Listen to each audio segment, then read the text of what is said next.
La transmisión es fecal-oral, tiene un periodo de incubación de 15 a 50, siempre es autolimitado si el paciente se cura. Sin embargo, en algunas escasas situaciones puede durar la enfermedad hasta 12 semanas. La tasa de complicaciones es muy baja, 0.1% va a desarrollar una falla hepática fulminante y existe vacuna, ¿sí? Sí tenemos vacuna desarrollada para el tratamiento de esta infección. En cuanto al virus de la hepatitis B, ¿cómo se transmite? Por sangre y se transmite por fluidos, ¿sí? Por sangre y fluidos y además por transmisión vertical, madre a hijo, ¿sí? Tiene un periodo de incubación entre 4 a 10 semanas. La duración de la enfermedad puede ser autolimitado, o sea, el paciente se puede curar o puede ir a la cronicidad, ¿sí? ¿Cuáles son las principales complicaciones? La cirrosis y el hepatocarcinoma, ¿ya? Tiene una prevalencia mundial del 5%. La hepatitis C, la vía de transmisión es igual a la hepatitis B. También la duración de la enfermedad igual, las complicaciones igual. Tiene una prevalencia menor, de 0.1%, ¿sí? El virus de la hepatitis D viene siempre asociado al virus de la hepatitis C. Nunca viene solo, ¿sí? No va a existir un paciente que tenga hepatitis D solo. Siempre viene asociado a la hepatitis B, ¿sí? Por tanto, su vía de transmisión será similar, ¿sí? También es autolimitado crónica, y su complicación principal es la cronicidad con el virus de la hepatitis B. O sea, va de la mano. El virus de la hepatitis E también se transmite igual que de la vía fecal-oral, tiene un periodo de incubación entre 4 a 5 semanas, siempre es autolimitada y tiene alta mortalidad en gestantes, ¿sí? Es el grupo de riesgo para este tipo de pacientes. El virus de la hepatitis E, pues, no tiene vacuna, al igual que el C, ¿sí? Vamos a ver aquí. En este cuadro lo que nos interesa básicamente es lo mismo que el anterior en cuanto a grupos de riesgo y transmisión. El tema del estado de hepatitis crónica, ¿sí? ¿Qué pacientes van a desarrollar hepatitis crónica? En la hepatitis A no desarrolla ninguna hepatitis crónica. En la hepatitis B, del 2 al 10% de pacientes van a desarrollar hepatitis. 2 a 10%, es un porcentaje relativamente bajo. Pero miren ahora en hepatitis C, ¿cuántos van a desarrollar hepatitis crónica? Del 70 al 85%. Del 70 al 85% van a desarrollar hepatitis crónica. Hepatitis D es muy variable y en hepatitis C es extremadamente infrecuente. En algunos casos, en algunas gestantes puede presentarse eso. Cirrosis. ¿Quiénes van a desarrollar cirrosis hepática? Que es una complicación.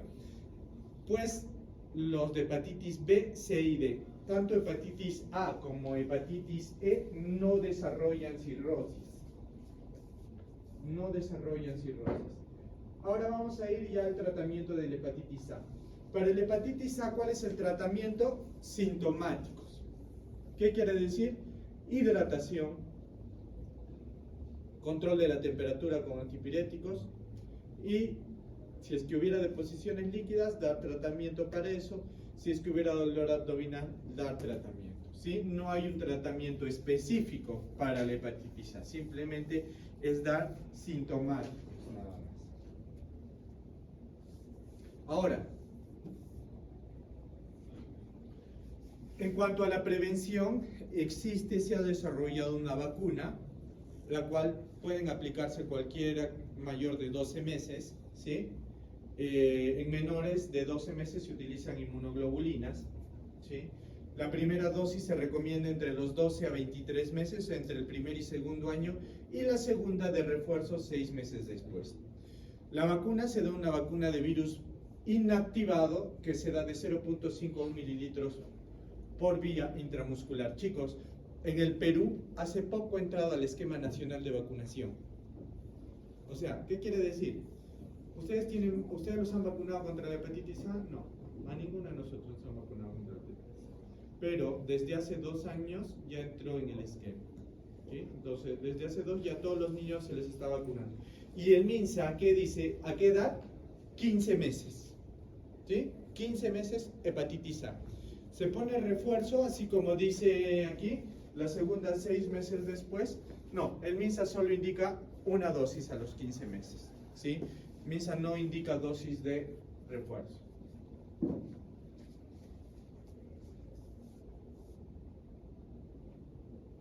Estos son, en Estados Unidos, la CDC indica en qué grupos yo debo obligatoriamente vacunar, ¿no? Y son todos esos grupos. Por ejemplo, en niños se recomienda que todos los niños, como les dije, entre los 12 y 24 meses se vacunen, ¿no? Para MINSA tiene un rango más específico, ¿sí? La edad entre 2 a 18, si es que no recibieron a tiempo, se pueden vacunar, ¿no? Poblaciones que no sean niños, sino de alto riesgo, como viajeros internacionales, hombres que tienen sexo con hombres, usuarios de drogas ilícitas, personas que con exposición ocupacional, como los médicos, por ejemplo, ¿sí? También otros riesgos, como personas con enfermedad hepática crónica, personas que tengan VIH, pacientes que tengan, pacientes gestantes, ¿sí? Ahora, en cuanto a la hepatitis B. A la hepatitis B, el tratamiento para la hepatitis B está orientado a lograr la supresión viral, ¿ya? Y la supresión viral yo la trato de conseguir para evitar de que este paciente se vaya a la cronicidad del cuadro, ¿sí? Y la supresión viral, ¿en qué pacientes yo obligatoriamente tengo que seguir? O sea, ¿en qué pacientes yo tengo que dar tratamiento? No todos los pacientes con hepatitis B, como vamos a ver más adelante, van a recibir tratamiento, sino ¿quiénes? Quienes tengan manifestaciones extrahepáticas, las embarazadas, historia familiar de hepatocarcinoma, coinfección con hepatitis D, profilaxis en el inmunosuprimido, cirrosis y fase inmunactiva. Ahora, miren por ejemplo aquí, este es un resumen de las diversas sociedades americana, europea y Asia-Pacífico de acerca de qué hacer al respecto, ¿sí?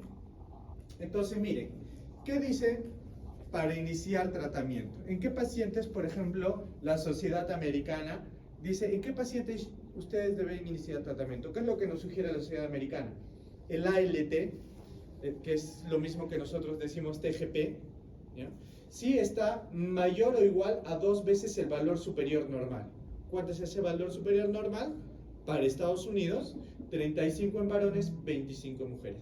Si está más de 2 veces el valor normal, inicio de tratamiento. Otro criterio para iniciar tratamiento, la carga viral. Si tiene más de 2000 unidades internacionales virales por mililitro y tiene un antígeno E negativo o más de 20.000 de carga viral y antígeno E positivo, le inicio tratamiento, ¿sí? Ahora, si al hacerle una biopsia de hígado yo encuentro una inflamación moderada o severa o una fibrosis, también tengo que dar tratamiento, ¿sí? Todos esos criterios son de tratamiento. Sus propios criterios tiene la Sociedad Europea y sus propios criterios la Sociedad Asia-Pacífico. Digamos que son chiquitos, ¿no? 3 nada más. Para el Perú, ¿qué aplica? Esto. Más difícil. Miren, en el Perú, ¿qué dice? Tú cuando tienes un paciente con hepatitis, tienes que plantearte que tu paciente tenga 7 escenarios. En los 4 primeros escenarios inicias tratamiento. En los 3 últimos escenarios podrías no usar tratamiento. Entonces vamos a ver para volver este cuadro ligeramente entendible. Todo paciente con cirrosis, independientemente del grado, en el Perú, inicia tratamiento. ¿Sí? Para el Perú, todo paciente con cirrosis inicia tratamiento.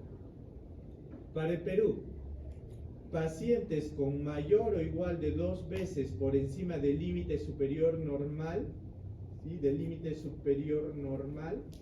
¿Qué quiere decir el límite superior normal? En el Perú se considera el límite superior normal dependiendo de cada laboratorio. Cada laboratorio tiene su valor, ¿sí? Por ejemplo, en mi hospital, el valor normal de TGP va entre 20 y 40. Entonces, para mi laboratorio, ¿cuál será el valor superior normal? 40.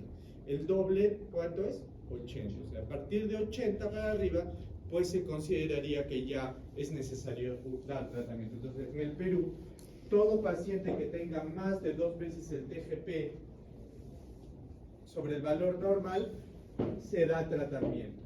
¿Sí? Esos dos criterios, nada más.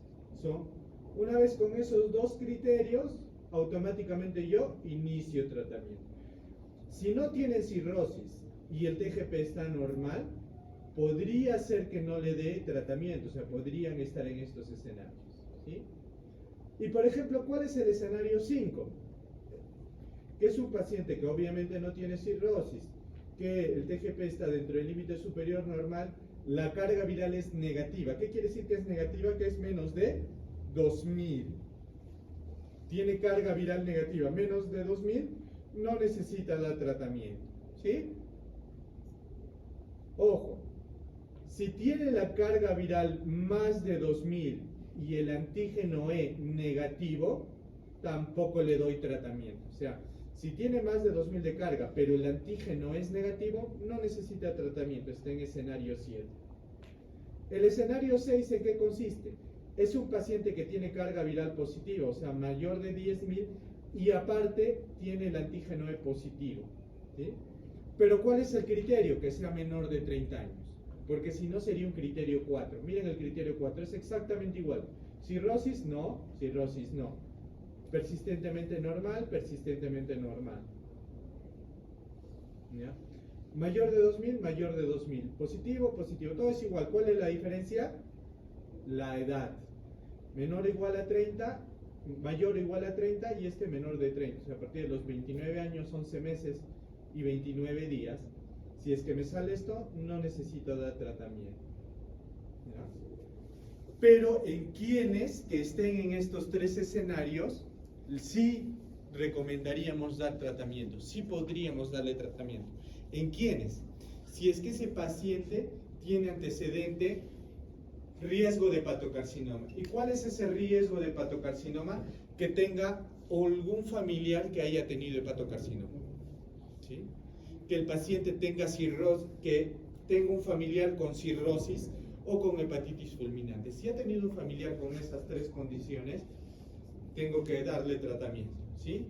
Si se le ha reactivado el virus de la hepatitis B, es un paciente que, por ejemplo, se contagió de hepatitis en el año 2000, pasó a cronicidad, no hizo enfermedad, y luego en el 2023 otra vez se le activa la enfermedad. Ahí sí se recomienda dar tratamiento. Cuando hace manifestaciones extrahepáticas, ¿cuáles son las manifestaciones extrahepáticas? Las que están aquí. Poliarteritis nodosa, neuropatía, vasculitis, enfermedad renal, artritis, Raynaud, glomerulonefritis, síndrome de crioglobulinemia. ¿Sí? O durante su monitoreo reúna criterios de alguno de los 4 primeros escenarios.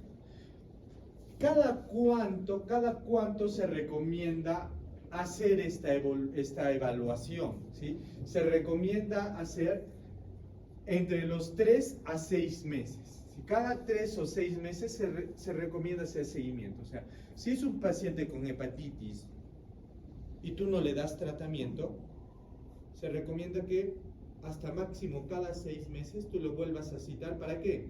Para pedirle un nuevo TGP, para hacerle una ecografía para ver que no hay cirrosis, le hagas una carga viral y le pidas un antígeno E, el antígeno E, que me dice si hay replicación o no.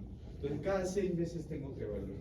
Ahora, si yo decido iniciar tratamiento, ¿cuáles son los tratamientos que tenemos disponibles? Los que están aquí.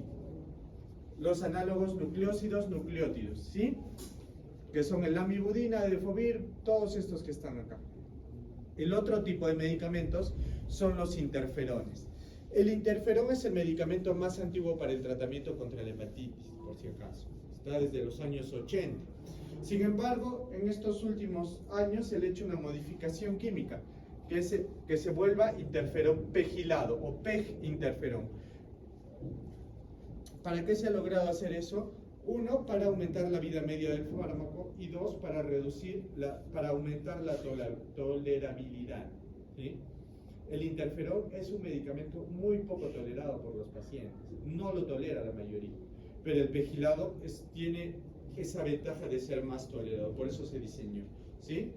Ahora, ¿cuál de todos todos los medicamentos los van a poder ver aquí, con sus dosis, cómo se administra, todo? ¿Cuál es lo importante que ustedes deben saber? Estos dos. Esos dos es lo importante que sepan bien. El nucleótido y el nucleósido. ¿Cuál es el nucleótido? El tenofovir fumarato. El tenofovir fumarato, que viene de 300 miligramos. Ese es el más usado, ¿sí? Se utiliza una dosis de una tableta una vez al día. ¿Ya? Y el otro es el entecavir. Y el entecavir viene de 0.5 miligramos, se dará una vez al día o 2 veces al día. Una tableta al día o 2 tabletas al día. ¿En qué pacientes yo le daré 2 tabletas al día? En pacientes que tengan hepatopatía descompensada, como dice aquí.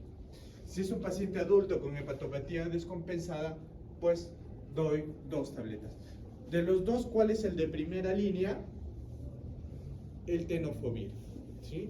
Y es el que está disponible en casi la mayoría de establecimientos, el tenofovir, ¿sí? Ahora, el entecavir es un buen medicamento también, pero tiene estos inconvenientes, ¿sí? No puedo utilizarlo en pacientes con falla renal. Si la tasa de filtración glomerular es menor de 50, no está recomendado.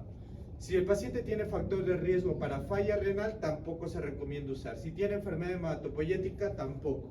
Y si tiene osteoporosis, tampoco se recomienda su utilización, ¿sí? El interferón pegilado, como ya les había dicho, es un medicamento para la hepatitis, para el tratamiento. Es un antivírico, inmunomodulador y antiproliferativo, por tanto también se utiliza en oncología. Su problema, como les dije, es su escaso perfil de tolerabilidad y que es categoría C del embarazo. Ahora, yendo a situaciones especiales, ¿sí? En el contexto de una hepatitis B. Si estamos ante una hepatitis aguda por hepatitis B, hay que dar antivirales por vía oral. Es el de primera línea. ¿Cuáles son los antivirales por vía oral? Tenofovir y entecavir, ¿sí? Los que tenemos que aprender. Si es una exacerbación, o sea, nuevamente se exacerba el cuadro, ¿qué tengo que dar? Otra vez antivirales por vía oral. Si hay coinfección por VIH, ¿cuál será el tratamiento indicado? El TAR, la terapia antirretroviral, la que se utiliza para el VIH, es suficiente. Me va a coberturar también para el hepatitis. Ya no le tengo que dar ni el tenofovir ni el entecavir. Basta con el TAR. Ahora, si hay coinfección con el virus de la hepatitis C, ¿sí? ¿Cuál será peor, el hepatitis B o C? ¿Ah? La C. ¿Por qué? Porque el porcentaje de cronicidad es mayor. ¿Y por qué más? Porque C no tiene vacuna, B sí tiene vacuna. ¿Ya?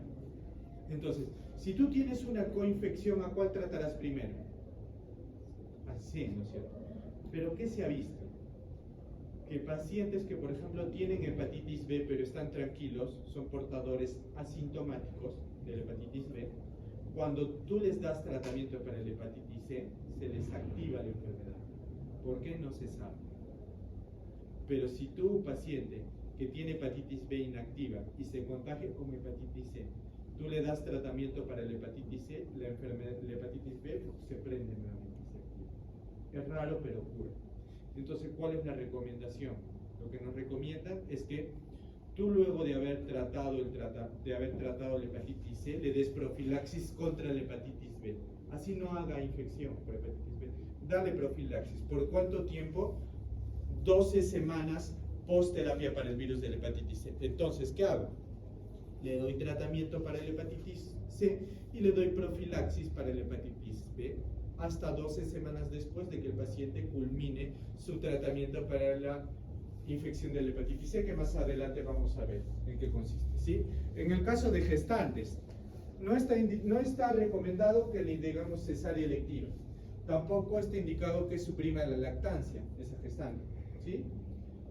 Si el antígeno E me saliera positivo en esa gestante, o sea, el antígeno E indica replicación viral, que el virus está replicando. Si esa gestante me saliera antígeno E positivo, yo le tengo que iniciar tratamiento desde las 24 semanas de gestación hasta los 4 meses posparto. Y obviamente al bebé inmediatamente lo tendré que dar una vacuna con inmunoglobulinas dentro de las 12 primeras horas de nacido el bebé. Una vacuna de inmunoglobulina. ¿Sí? Ahora, el trasplante hepático, pues está recomendado en falla hepática aguda, en cirrosis descompensada, en hepatocarcinoma. Y de hecho podríamos utilizar inmunoglobulina en las primeras fases previas al trasplante y además antivirales de manera definida. ¿Para qué? Para evitar de que ese hígado trasplantado se vuelva a infectar. Entonces, como ven, chicos, hay pacientes que pueden llegar a la cirrosis y que pueden llegar al hepatocarcinoma. ¿Sí? Entonces, ¿alguna vez ustedes han visto un paciente con cirrosis? La cirrosis se cataloga en estadios Child A, Child B, Child C. ¿Sí? ¿El paciente en Child C tiene cura? ¿O la cirrosis tiene cura? No existe cura para la cirrosis. La única cura que existe es trasplantar. En Arequipa, ¿cuántos trasplantes hepáticos se hacen al mes? ¿Tienen idea? 0. No se hacen trasplantes. ¿Sí? Entonces, como ven, un paciente con cirrosis está condenado a la muerte en el mediano o largo plazo. ¿Sí? Pero está condenado a morir. ¿Ya? Entonces, ¿qué grupos están en riesgo de contagiarse con hepatitis B? Pues los que hemos mencionado para el hepatitis A, ¿no? Exactamente los mismos. ¿Y a quiénes incluye a ustedes? ¿Sí? Y digamos que durante toda nuestra vida, desde estudiantes hasta profesionales, pues estamos en riesgo. Pero el año donde más riesgo existe es el año de internado, que es el que van a entrar el próximo año. ¿Sí? Es el año donde más expuestos van a estar. ¿Por qué? Porque van a estar más expuestos a pincharse, ¿no? A los pinchazos, a cortarse o a entrar en contacto con algún elemento punzocortante. ¿Sí? Entonces, por favor, la ventaja de la hepatitis B es que tiene vacunación, o sea, puedo hacer una profilaxis previa. Entonces, imagino que ya todos están vacunados, porque ya van a entrar al internado, es obligatorio. ¿Sí? Entonces, sin embargo, sí quiero recalcarles este tema nuevamente, porque como ustedes sabrán, donde yo trabajo en el hospital Goyeneche, pues tenemos bastantes internos también. Y pues conversas con los internos, sobre todo cuando ya van a terminar su rotación, para ver qué les ha parecido la rotación, qué les ha gustado, qué no, qué les ha pasado durante la rotación, ¿no? Y algunos te dicen, lo que no me gusta es que me pinché. Y tú te quedas, ¿cómo que te has pinchado? Sí, me pinché toda la primera semana. No has avisado. No, es que me dio vergüenza. Me dio miedo decir que me pinché. ¿No? Entonces, te quedas frío. No puede pasar esas cosas, ¿no? Porque hay tratamiento en ese momento, tanto para VIH como para hepatitis, que podemos utilizar en ese momento para evitar de que puedas desarrollar la enfermedad. Entonces, así ellas tienen la mala suerte de haberte pinchado el primer día en el primer paciente que tocaste, ni modo, dile, porque es importante, porque puede llevarte a una cirrosis, y es algo que con la que tanto para la hepatitis B y para la hepatitis C, si damos tratamiento oportuno, podremos cortar la enfermedad, sobre todo en el C, que nos lleva más a cirrosis, ¿sí? Y el otro tema que también sé es que algunos, por desconocimiento, pues están falsificando su carnet de vacunación para no vacunarse, porque o les da miedo las vacunas o no les gustan las inyecciones. Entonces, no se expongan a riesgos innecesarios, vacúnense, les va a doler, pero son 3 dosis, ya, pero van a estar protegidos. Y si es que les ocurriera un accidente en el hospital, pues tienen que comunicar inmediatamente, ¿sí? Aparte que les van a dar el día libre.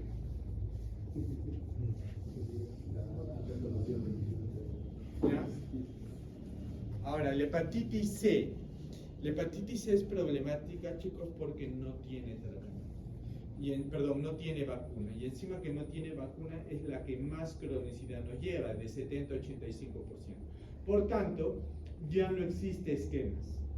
Así como en el anterior, ¿cuáles eran los que del 1 al 4 no reciben tratamiento? Del 5, 6, 7 no reciben tratamiento. Acá todos reciben tratamiento. Todos reciben tratamiento. ¿Cuáles serían las únicas causas por las cuales un paciente no recibiría tratamiento si es que tiene hepatitis C? Lo vamos a ver aquí en el segundo punto, ¿sí? Pacientes que estén en lista de trasplantes. Eso no existe en el Perú. En el Perú no existe lista de trasplantes, ¿ya? Se trasplanta el que estuvo ahí en el momento adecuado o el que tiene mucho varo o mucho dinero, ¿ya? Entonces, si estás en lista y aparte tienes un MELT elevado, o sea, el MELT es una escala para ver la severidad de la falla hepática, ¿ya? O sea, tienes una falla hepática muy severa, puedes suspender el tratamiento. Gestantes, tampoco se suspende tratamiento. Y si el paciente tiene una expectativa de vida menor a 12 meses, también se suspende el tratamiento, ¿sí? Porque ya no hay sentido de darle, se va a morir, ¿no? El objetivo del tratamiento, ¿cuál es? Es obtener remisión viral sostenida luego de 12 semanas de tratamiento, ¿ya? ¿Cuáles son los tratamientos que tenemos disponibles? Miren, el interferón, el mismo que para la hepatitis B. ¿Y cuál es el que no lo tenemos en la hepatitis B? La ribavirina. La ribavirina es el medicamento de primera línea para este tipo, para la hepatitis C, ¿sí? Y en cuanto a la ribavirina, es un análogo oral de la guanosina, puede utilizarse en combinación con el interferón. De hecho, se ha visto que mejora la respuesta y reduce recaídas, y no se recomienda dar en pacientes con tasa de filtración glomerular menor de 50, y gestantes tampoco lo pueden recibir, es muy teratogénico el medicamento, ¿no? Pero aparte de la ribavirina, ¿sí?, actualmente se han desarrollado antivirales de acción directa, los DAS, ¿sí?, que actúan a varios niveles. A nivel de la proteasa NS3, NS4, que son los llamados previres. ¿Por qué llaman previres? Porque todos terminan en previr, miren. Luego tenemos los que actúan a nivel de la proteína NS5A, que son los ASBIRs, como ven acá. ¿Por qué ASBIRs? Porque todos terminan en ASBIR. Y los de polimerasa NS5B, que son los BUVIRs. ¿Por qué BUVIR? Todos terminan en BUVIR, ¿no? Ahora, estos medicamentos se utilizan en asociación, ¿sí? Por ejemplo, ¿cuáles son las asociaciones más usadas? El sofosbuvir, que es un nucleósido de los tipo polimerasa NS5B, asociado al belpatasvir. El belpatasvir es uno de estos de aquí, un ASBIR, que es una proteína NS5A. Y el otro muy usado es el glepcaprevir, que es un previr de los NS3, NS4, asociado a un pibrentasvir, ¿sí?, que el tasvir es el segundo, no un ASBIR. Esas dos asociaciones son los más utilizados. ¿Por qué son los más utilizados? Porque son pangenotípicos. ¿Qué quiere decir pangenotípicos? Que hay diferentes genotipos del virus de la hepatitis C y el tratamiento va enfocado a un determinado genotipo, ¿sí? Pero la ventaja que tienen estos dos que les estoy mencionando ahí es que no siguen un genotipo determinado, sino pueden darse a todos los genotipos. Por ende, cuando no sabemos cuál es el genotipo, no tenemos cómo saberlo, pues podemos dar esos como alternativa. Pero recordar que, como dice acá, no están indicados en pacientes que tengan Child B o Child C, ¿ya? No indicados en pacientes con Child B o Child C. Ahí están las dosis de los medicamentos, ¿sí? De los medicamentos para la hepatitis C. Como pueden ver acá, la ribavirina, que es el que más utilizamos, pues en el genotipo 1 le daremos 1 gramo y en el genotipo 2 le daremos 800 miligramos, ¿sí? Ambos divididos en 2 dosis. Entonces varía mucho dependiendo del genotipo de la dosificación. Bueno, el rol de trasplante hepático, ¿sí? Miren, el virus de la hepatitis C, encima de que es súper, que que nos lleva a la cronicidad. ¿Cuál es el otro problema? Que cuando lo trasplantas a ese paciente, si tiene la suerte de trasplantarse, tiene riesgo de que se reactive el virus de la hepatitis C. Y se ha visto que hay pacientes que les trasplantas y nuevamente hacen infección aguda por hepatitis C, ese hígado nuevo, ¿ya? Entonces, si ocurre eso, ¿qué pasa? Ese nuevo hígado tiene 40% de ser fibrosis, 30% de ser cirrosis y 10% de ser fibrosis colestásica. Entonces es un lío. ¿Qué se ha decidido hacer? Se ha tomado dos políticas. La primera es dar DAS. Los medicamentos que vimos anteriormente, los antivirales directos, darle al paciente. O sea, darle al paciente antes del trasplante como para que se cure, 12 semanas de tratamiento y recién trasplantarlo. Y la otra es darle después del trasplante que tome de manera profiláctica permanentemente los medicamentos para evitar esta infección. Y la otra que es más novedosa y que se está utilizando en países del primer mundo es que tratar de utilizar hígados que ya tengan hepatitis C. Hay pacientes que hacen la infección por hepatitis C pero no desarrollan la enfermedad. Son seropositivos, o sea, su sangre, hay virus de hepatitis C, pero su hígado está sano, no desarrolla falla hepática. Entonces, se utiliza el hígado de esos pacientes para hacer el trasplante, porque ya no se van a infectar, porque ya están infectados. Entonces ya no hay el riesgo de utilizar un hígado que no ha estado expuesto previamente al virus de la hepatitis. Obviamente, ¿cuál será el problema? Que es muy difícil encontrar pacientes con hepatitis C, ¿no es cierto? El porcentaje de población con hepatitis C mundial oscila aproximadamente en el 0.5% más o menos de la población mundial. Entonces no es muy frecuente, a 1%, entre 0.5 a 1%. Entonces no es muy frecuente. ¿Sí? En cuanto al virus de la hepatitis D, el virus de la hepatitis D, como les dije, siempre viene de la mano con hepatitis B. Pero ocurre una particularidad.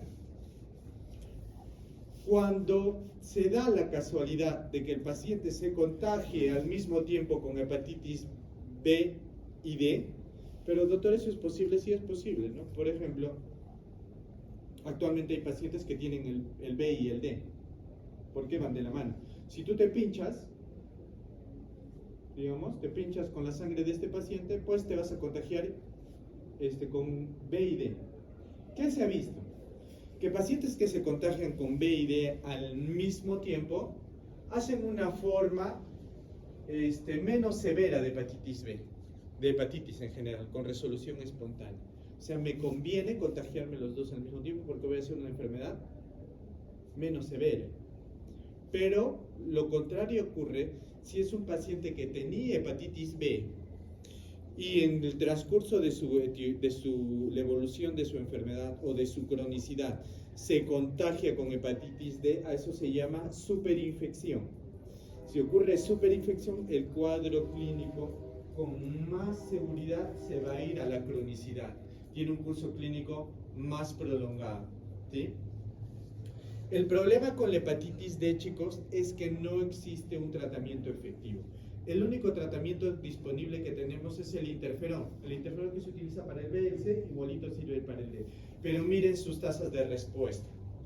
Rara vez excede el 25%. O sea, tiene unas respuestas bajísimas. ¿Sí? Bajísimas. Y finalmente vamos a ir con la hepatitis E. La hepatitis E es muy similar a la hepatitis A, ¿sí? La forma de contagio. Digamos que la única diferencia es que, bueno, no requiere manejo específico, solo terapia de soporte. Los pocos que hagan falla hepática aguda fulminante pueden ir a trasplante, ¿sí? Pero eso sí, en pacientes inmunosuprimidos se ha visto que la ribavirina, que es un medicamento para qué patología, B o C, C, ¿no es cierto? Para C podría ser de utilidad en pacientes inmunosuprimidos, ¿sí? Y finalmente, en el año 2011, China desarrolló una vacuna contra la hepatitis C, que según sus reportes propios tiene un 100% de efecto protector a un año. Ya hay una vacuna desarrollada con buena respuesta. Sin embargo, no ha sido extendida a la mayoría de países. De hecho, en el Perú no tenemos la vacuna, no está dentro del esquema de vacunación. Sí está dentro del esquema de vacunación la B y la A, como les dije, a los 15 meses, ¿sí? Pero esta vacuna, de repente, de acá a algunos años, pues ya va a ingresar al esquema de vacunación o ya la vamos a tener disponible. Por el momento solo en países del Asia se encuentra disponible. ¿Ya? Y listo. Eso sería todo. ¿Tienen el papelito, por favor? Se han anotado todos, ¿no? Ya, muy bien.